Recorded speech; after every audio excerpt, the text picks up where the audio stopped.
Di tengah situasi pandemi COVID-19 dan adanya program kerja secara bergilir untuk tenaga kebersihan di Stadion Pakansari Cibinong, Kabupaten Bogor, tidak mengurangi program perawatan rumput serta fasilitas lainnya. Hal ini dikatakan langsung Heri Sobirin selaku Sekretaris UPT Paspor Dinas Pemuda dan Olahraga. Menurutnya saat ini kondisi lapangan Pakansari sudah sangat fresh. Ini bisa dilihat dari kondisi rumput. Program perawatan rumput yang tetap berjalan menjadi salah satu faktor penentu hijaunya lapangan berkapasitas 35.000 penonton ini.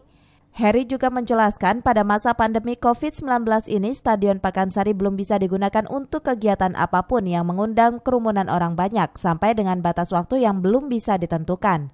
UPT Paspor juga akan terus melakukan pemantauan dan monitoring ke berbagai GOR. Baik GOR Laga Tangkas maupun Laga Satria dan Gelanggang Olahraga Masyarakat atau GOM yang ada di semua titik kecamatan. Pakansari tetap dirawat, hanya dibagi dua, sistemnya shift.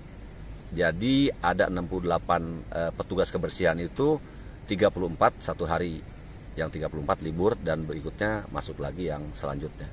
Jadi tidak berhenti untuk perawatan Pakansari.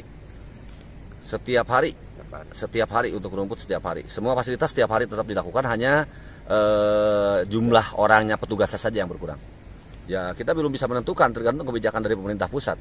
Kapan dilanjutkan atau mulainya lagi pertandingan tergantung dari pusat. Dari Pakansari, Cevi Alfi Adrian melaporkan.